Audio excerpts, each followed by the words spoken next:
Hello friends, I'm Krishna Nayak, your chemistry teacher, and today we are going to continue our exercise of chapter number 1, right? Now let's start with the question number 1.31.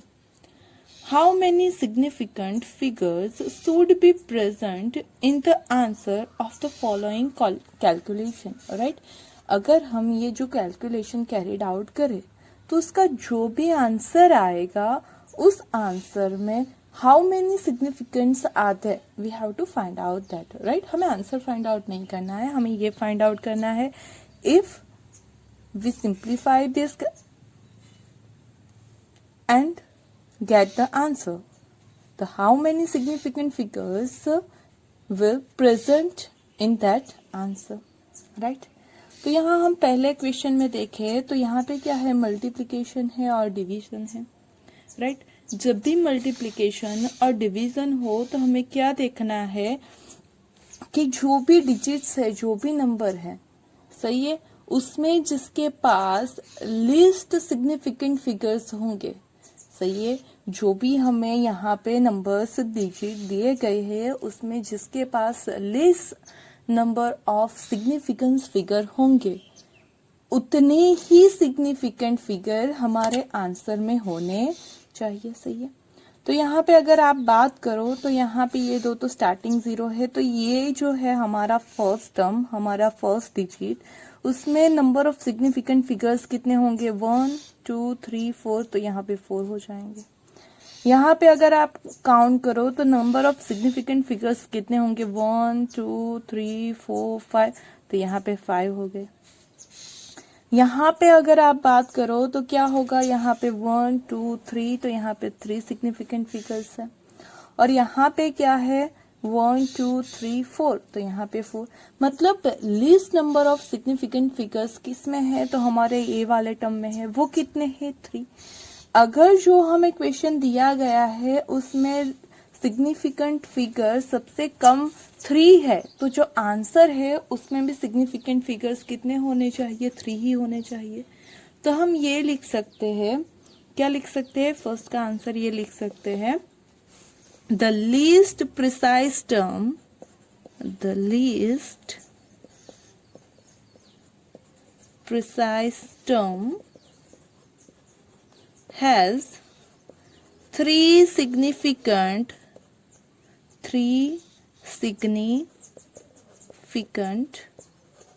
figures, right? Hence the answer should have, hence the answer should have 3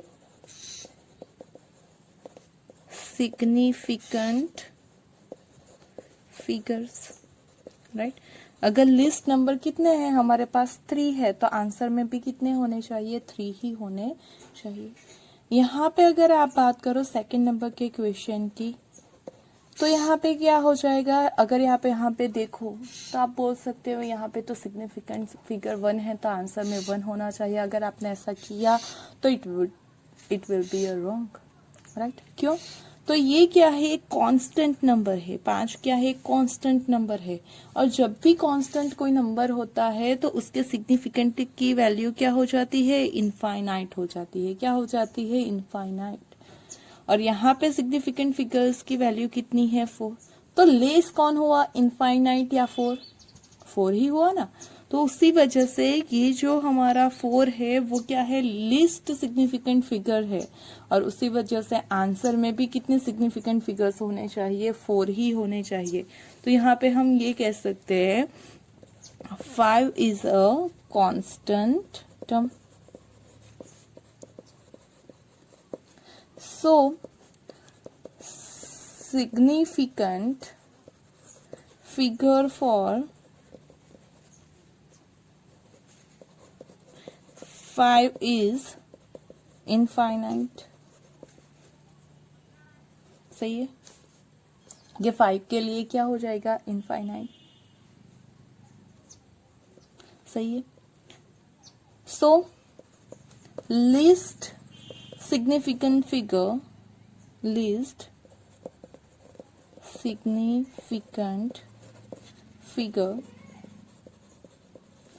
present is 4. Hence answer should have 3 significant figures. आई बात समझ में? सही है. अब बात करते हैं हमारे थर्ड क्वेश्चन की. उसमें क्या दिया गया है? तो उसमें 2 डिजिट दिए गए हैं. सही है. उसका हमें क्या करना है? एडिशन करना है. सॉरी, यहाँ पे तीसरा भी डिजिट है 0.0215. सही है. तो ये जो 3 डिजिट है उसका हमें क्या करना है? तो एडिशन करना है. अगर आप यहाँ पे देखोगे तो आप बोल दोगे तुरंत से ही कि यहाँ पे जो आंसर है उसमें सिग्निफिकेंट फिगर्स कितने होने चाहिए? 3. क्यों? क्योंकि हमारे पास लीस्ट सिग्निफिकेंट फिगर्स कितने हैं? 3. लेकिन नहीं, अगर ऐसा किया तो रॉन्ग हो जाएगा. ये जो लीस्ट सिग्निफिकेंट वाला रूल है, सही है, क्या रूल? लीस्ट सिग्निफिकेंट नंबर वाला जो रूल है वो किसके लिए अप्लाई होता है? तो एक तो मल्टीप्लिकेशन एंड दूसरा अप्लाई होता है डिवीजन. सही है. लेकिन एडिशन के लिए वो रूल अप्लाई नहीं होता है. एडिशन के लिए वो रूल अप्लाई नहीं होता है. तो क्या होता है? जब भी आपको एडिशन या सब्सट्रैक्शन करना हो तब आपको क्या देखना पड़ेगा कि जो हमारा डेसिमल है उसके राइट हैंड साइड में कितने डिजिट है, उसमें से जो लेस डिजिट होंगे. सही है. यहाँ पे अगर आप देखो तो डेसिमल के बाद 1 2 3 4 डिजिट है. यहाँ पे आप देखो तो 1 2 3 4 डिजिट है. यहाँ पे आप देखो तो 1 2 3 4. वो सिग्निफिकेंट है या नहीं वो नहीं देखना है, लेकिन डेसिमल के बाद कितने डिजिट प्रेजेंट है वही देखना है. उसमें से जो लिस्ट होगा वो हमारा आंसर होगा सिग्निफिकेंट फिगर का. सही है. लेकिन अगर आप यहाँ पे देखो तो यहाँ पे जो हमारे डिजिट है सब में 4 ही है. मतलब हमारे जो हमारा आंसर आएगा उसमें हमें 4 सिग्निफिकेंट फिगर लेने पड़ेंगे. सही है.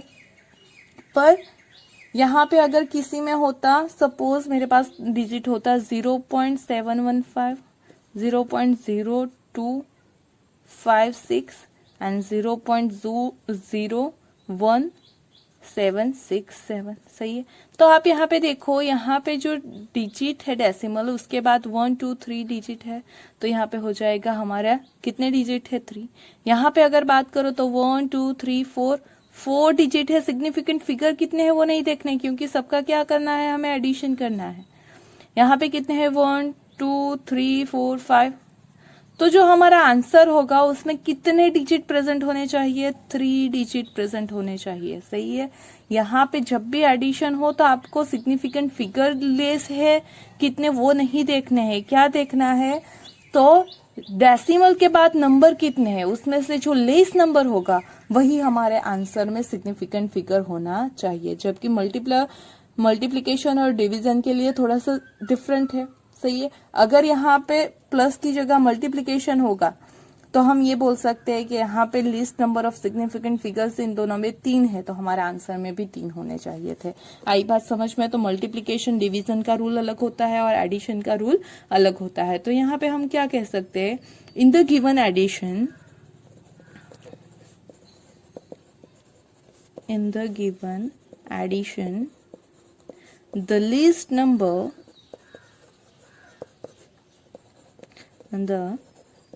number of decimal place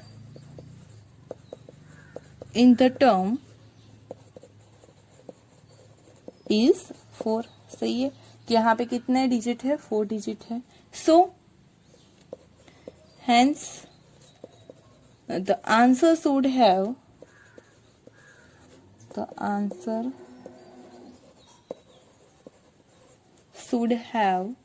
a 4 significant figures. आई बात समझ में? Okay, clear. Now our next question 1.32. Use the data given in the following table to calculate the molar mass of naturally occurring argon. सही है, यहाँ पे हमें एक डेटा दिया गया है, उसमें जो आर्गन है उसके आइसोटॉप्स दिए गए हैं, उसके लिए जो उसका आइसोटॉपिक मोलर मास है वो दिया गया है और साथ में उसका एबंडेंस दिया गया है। ऐसा एक क्वेश्चन हम ऑलरेडी एक्सरसाइज में कर चुके हैं जिसमें हमने average atomic mass find out किया था फॉर द क्लोरीन। यहाँ पे हमें वही करना है फॉर द आर्गन, राइट। तो average atomic mass of argon equal to abundance of argon 36, जितने भी हमारे आइसोटॉप्स है उसका जो एबंडेंस है उसे हमें उसके मोलर मास के साथ मल्टीप्लाई करना है और उसे फिर 100 से डिवाइड कर देना है।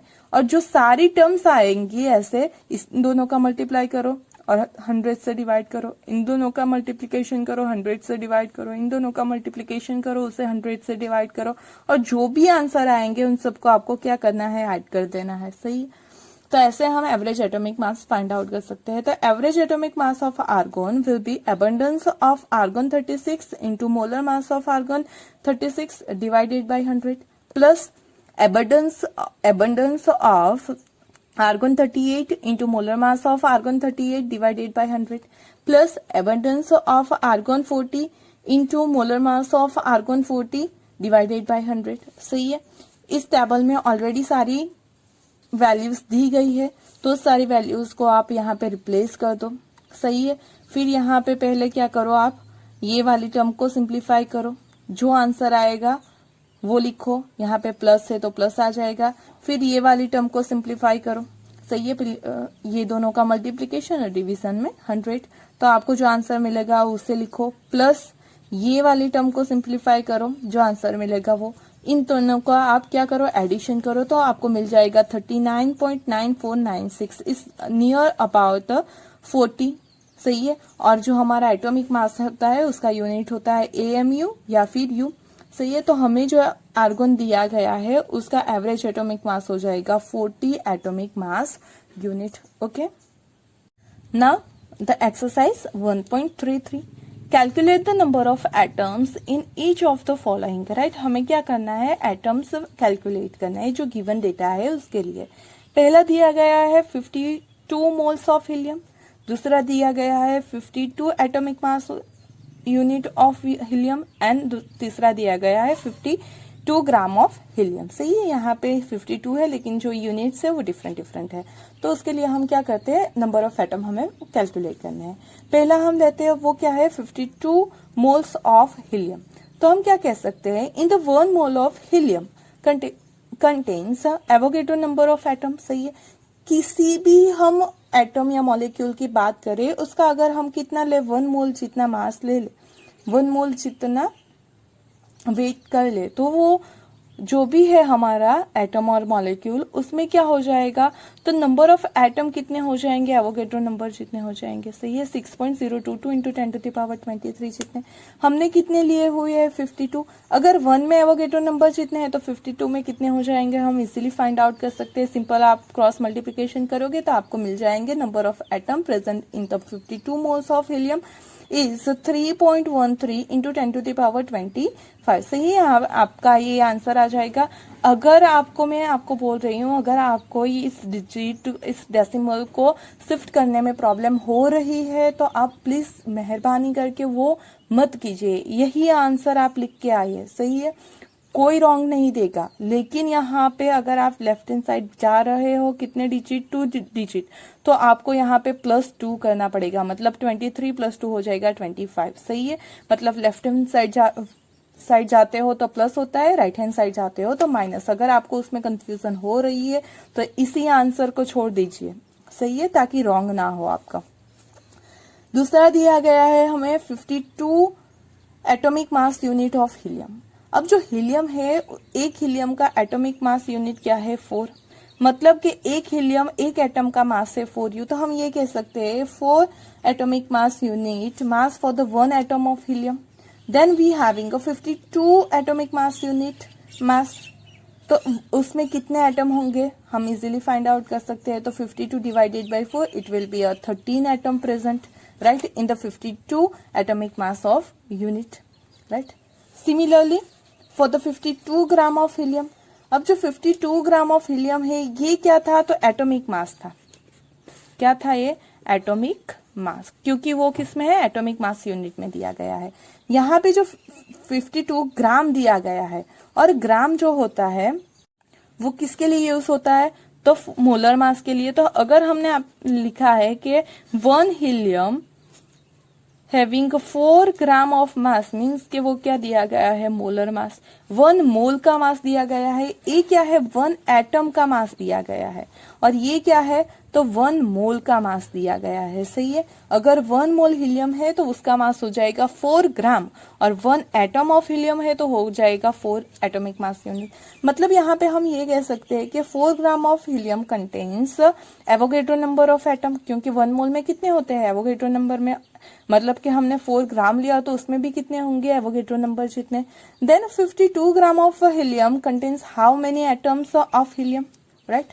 सो cross multiply that and simplify, so you will get 7.83 into 10 to the power 24 atoms। सही है, यहाँ भी आपको क्या करना है, तो 1 digit लेफ्ट हैंड साइड में जाना है, so 1 power will be increase। okay, now our next question number 1.34, a welding fuel gas contains carbon and hydrogen only. A burning of small sample of it in oxygen gives 3.38 gram of carbon dioxide and 0.690 gram of water and no other products. A volume of 10 liter measured at a STP of this welding gas is found to weigh 11.6 gram. Calculate empirical formula, molar mass of the gas and the molecular formula, right। Question को आप ध्यान से समझो, क्या बोल रहा है question, क्या कहना चाहता है, तो ये बोल रहे हैं कि हमने एक वेल्डिंग फ्यूल लिया है। सही है, वो जो वेल्डिंग फ्यूल है उसमें सिर्फ कार्बन प्रेजेंट है और दूसरा प्रेजेंट है हाइड्रोजन। सही है, अब क्या है, तो अगर हम उस फ्यूल को बंद करें in the presence of oxygen, सही है, क्योंकि बर्न करना है तो प्रेजेंस ऑफ ऑक्सीजन ही होगा, तो हमें क्या मिल रहा है, कार्बन डाइऑक्साइड, वो भी कितना 3.38 ग्राम, और साथ में वाटर फॉर्म हो रहा है, वो कितना फॉर्म हो रहा है, 0.690 ग्राम। अब जो हमने सैंपल लिया है जिस गैस का, अगर उसका हम 10 वॉल्यूम ले, सही है, कितना वॉल्यूम 10, तो उसका जो मास है वो कितना आता है 11.6 ग्राम। तो उसी जो हमारा कंपाउंड है जिसे हमें एज अ फ्यूल यूज किया है, उसका हमें एम्पेरिकल फॉर्मूला फाइंड आउट करना है, मोलिकुलर मास फाइंड आउट करना है, और तीसरा मोलिकुलर फॉर्मूला फाइंड आउट करना है। जैसे कि हमने आगे भी फाइंड आउट किया है कई बार empirical formula and molecular formula, तो उसके लिए हम क्या करते हैं, एक टेबल फॉर्म करते हैं। सही है, उस टेबल में पहले क्या लिखते हैं हम, एलिमेंट, और उसके बाद आता है टर्न परसेंटेज का, कि जो एलिमेंट है उसके परसेंटेज कितने हैं। यहाँ पे हमारे पास कार्बन और हाइड्रोजन एलिमेंट तो हो गए, लेकिन उसके परसेंटेज का क्या, हमें तो कुछ भी ऐसा दिया नहीं गया है। अब तक जितने भी हमने फॉर्मूलाज किए एम्पेरिकल फॉर्मूला फाइंड आउट करने वाले, उसमें तो ऐसा कुछ था ही नहीं। सही है, तो अब यहाँ पे हम क्या करेंगे, तो हमें तो परसेंटेज चाहिए। सही है, तो परसेंटेज कैसे फाइंड आउट होंगे, अब वो भी तो हमने इसी चैप्टर में फाइंड आउट किया है कि अगर कोई कंपाउंड हमारे पास है और उसका मास हमें पता है, तो क्या कर सकते हैं हम, उस कंपाउंड में कितने परसेंट वो एलिमेंट प्रेजेंट है, पर्टिकुलर एलिमेंट, वो फाइंड आउट कर सकते हैं। किसके through, by the help of percentage composition. सही है, वो आपने सीखा ना, परसेंटेज कंपोजिशन ऑफ एलिमेंट्स, उसके थ्रू हम क्या कर सकते हैं, परसेंटेज फाइंड आउट कर सकते हैं। अगर आपको उसकी फॉर्मूला पता हो तो उसमें क्या बोलते हैं हम, mass of element and then mass of compound and multiply by 100 करते हैं। सही है, मतलब we want the mass of element and mass of compound, that particular compound means we want the mass of carbon, hydrogen and the compound formed by the carbon and hydrogen. Then we can find the percentage composition for the carbon and hydrogen, and after that we can calculate the empirical formula, and from the empirical formula we can calculate the molecular formula. सही है. तो उसके लिए first of all चाहिए हमें क्या, mass of element, और दूसरा चाहिए मास ऑफ कंपाउंड. अब मास ऑफ एलिमेंट या कंपाउंड तो दिया नहीं है हमें. क्या दिया है हमें, तो मास ऑफ कार्बन डाइऑक्साइड दिया गया है और मास ऑफ वाटर दिया गया है. अगर आप देखो तो कार्बन डाइऑक्साइड क्या होता है, CO2, मीन्स CO2 में कार्बन प्रेजेंट है तो उसमें से हमें कार्बन का मास मिल सकता है. सही है. यहाँ पे हमें दिया गया है वाटर होता है H2O, तो उसमें हाइड्रोजन प्रेजेंट है तो उसके थ्रू हम हाइड्रोजन का मास भी तो फाइंड आउट कर सकते हैं. सही है. तो यहाँ पे क्या हो सकता है, जो हमें दिया गया वो हमने लिख लिया है क्या, mass of carbon dioxide equal to 3.38 gram and mass of water equal to 0.690 gram. अब क्या कह सकते हैं, जो हमने कार्बन डाइऑक्साइड है उसका मोलर मास कितना होता है 44, क्योंकि कार्बन डाइऑक्साइड तो है तो CO2 हो जाएगा, कार्बन का 12 प्लस एक ऑक्सीजन का 16, वो कितने हैं 2, तो 16 2 जा 32, तो टोटल हो गया 44. मतलब हम ये कह सकते हैं, if we take 44 gram of carbon dioxide then it contains 12 gram of carbon. के 44 में कार्बन का कितना है 12, तो हमारे पास कितना है फॉर्म हो रहा है 3.38 ग्राम. सही है. अगर 44 में 12 ग्राम कार्बन प्रेजेंट है तो 3.38 कार्बन डाइऑक्साइड में कितना कार्बन प्रेजेंट है हम इजीली कैलकुलेट कर सकते हैं. सही है. तो हमें मिल जाएगा मास of carbon present in the compound is 0.9218 ग्राम. सही है ना. वैसे ही हम H2O से हाइड्रोजन का कैलकुलेट कर सकते हैं कि 18 ग्राम ऑफ H2O, क्योंकि क्या हो जाएगा 2 प्लस 16, तो 18 gram of hydrogen H2O contains 2 gram of hydrogen. Hydrogen के कितने हैं 2 है. Then 0.690 gram of water contains how much of our hydrogen, right. Now यहाँ पे आप कैलकुलेट करोगे तो आपको मिल जाएगा the mass of hydrogen is 0.0767 gram. From that mass of carbon and hydrogen, we can find the mass of compound, right? By the addition of the mass of carbon and mass of hydrogen. So, at the mass of that both element, carbon and hydrogen, you will get the mass of compound which is 0.9985 gram, right? Now, we already find out the mass of carbon, hydrogen and mass of compound, so we can find the percentage composition for the carbon and as well as for the hydrogen. So percentage composition of the carbon is equal to mass of carbon in the compound divided by mass of total compound multiplied by 100, right? So replace the value, you will get the percentage for the carbon is 92.32%. Similarly, you can find the percentage composition for the hydrogen is mass of hydrogen in the compound divided by mass of compound multiplied by 100. तो जो हमारा hydrogen का मास है 0.0767 और total mass आ गया उसे divide करो multiply by 100, so you will get the percentage composition for the hydrogen is 7.68%, right. अब जब भी आप ऐसा कुछ भी फाइंड आउट करो तो आपको ये श्योर कर लेना है कि इन दोनों का सम नियर अबाउट 100 होना चाहिए. आप यहाँ पे देखोगे तो वो हो जाएगा नियर अबाउट 99 पॉइंट समथिंग होगा. सही है. अगर यहाँ पे अगर इन दोनों का मास का एडिशन कम हो रहा है तो हमें ये समझना है कि वहां पे ऑक्सीजन प्रेजेंट है, लेकिन पहले ही बोल दिया गया है कि हमारे कंपाउंड में सिर्फ कार्बन एंड हाइड्रोजन है तो इसका जो टोटल है नियर अबाउट 100 ही होगा. अगर हमें परसेंटेज मिल जाता है तो अब हम क्या फाइंड आउट कर सकते हैं, एम्पेरिकल फॉर्मूला, राइट. उसके लिए हम टेबल बना लेंगे, element, percentage, atomic mass, relative number which can be find by the percentage divided by atomic mass. Then we have to find out simple ratio and through we can calculate the whole number, right. The elements are present in a compound are carbon and hydrogen. The percentage for that element we already find out that for percentage for the carbon is 92.32% and for hydrogen is 7.68%, right. Now the atomic mass for the carbon is 12 and hydrogen is 1. So take the ratio of a percentage and atomic mass. So you will get the relative number for the carbon is 7.69 and for the hydrogen 7.68. Now here you have to find out the least number. By this least number you have to divide that both number, right. it's known as a simple ratio. So take a simple ratio, you will get 1 1, right? So the whole number is 1 1. So our empirical formula will be CH, right? क्योंकि यहाँ पे 1 1 है, 1 1 लिखो या ना लिखो कोई फर्क नहीं पड़ता है, तो आप सिर्फ CH भी लिख सकते हो.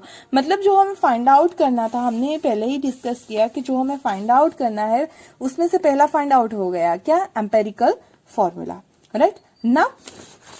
अब हमें दूसरा फाइंड आउट करना है, तो पहले उसके लिए हम फाइंड आउट कर लेते हैं एम्पेरिकल फॉर्मूला मास. तो कार्बन का 12 और इसका 1, तो हो जाएगा एम्पेरिकल फॉर्मूला मास 13 ना.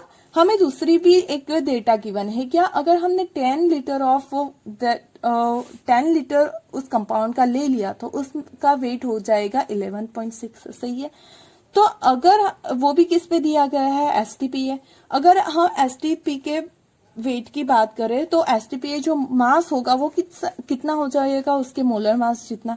और अगर आप एसटीपी पे वॉल्यूम की बात करते हो तो कोई भी गैस होगा उसका वॉल्यूम एसटीपी पे कितना आ जाएगा, 22.4 litre. Means we can see that whenever we take 10 litre of gas at STP, weigh is 11.6 gram. So if we take 22.4 liter of gas at the STP, the weight of that particular compound will be how much? So cross simplify and you will get the molar mass of that compound is 25.984 gram, right? Now you get the empirical formula mass and also as well as molecular mass, right? Means our second term is also find. Now we can find the n number, right? By the take a ratio of molar mass and empirical formula mass.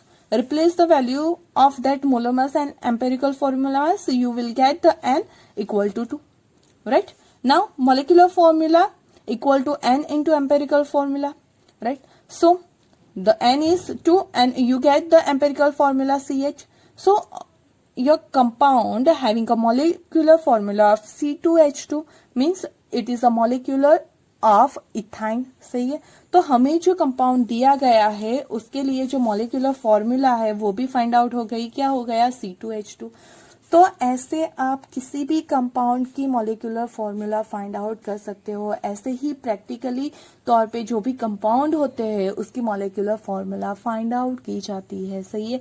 Find out करने के लिए percentage चाहिए था, तो हमने पहले percentage find out किया, उसके लिए पहले कंपाउंड का मास फाइंड आउट किया, सही है. तो स्टेप बाय स्टेप आपको सोचना है कि आपको जो मेन चीज चाहिए उसके लिए क्या क्या रिक्वायर्ड है. अगर वो डायरेक्टली गिवन है तो कोई प्रॉब्लम नहीं है. अब तक आपने जो न्यूमेरिकल्स किए उसमें ये परसेंटेज डायरेक्टली गिवन था, बट ये जो हमने न्यूमेरिकल किया है उसमें वो डायरेक्टली गिवन नहीं था. तो first of all you have to find out that percentage and for that you have to find out the mass of that element and that compound, right. तो स्टेप बाय स्टेप अगर आप सोचोगे तो आप easily इस numerical को solve कर सकते हो. ओके ना. Our next question number 1.35, right. क्या दिया गया है question, calcium carbonate react with aqueous HCl according to the reaction is CaCO3 plus 2HCl, it gives CaCl2 plus CO2 plus H2, right. कि जो कैल्शियम कार्बोनेट है it will react with the hydrochloric acid and will produce calcium chloride plus carbon dioxide plus water. हमें क्या find out करना है इस reaction के लिए, वो भी दिया गया है. What mass of calcium carbonate is required to react completely with 25 ml of 0.75 molar HCl. अगर हमें 25 ml 0.75 मोलर HCl की रिएक्शन करवानी है किसके साथ, CaCO3 के साथ, तो उसके लिए कितना CaCO3 रिक्वायर्ड होगा वो हमें फाइंड आउट करना है.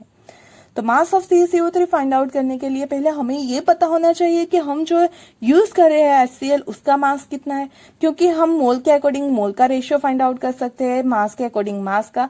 लेकिन यहाँ पे तो हमें कॉन्सेंट्रेशन और ml दिया गया है, तो उसके अकॉर्डिंग हम इसका मास फाइंड आउट नहीं कर सकते. Means we want first of all the mass of HCl which we are using during the reaction.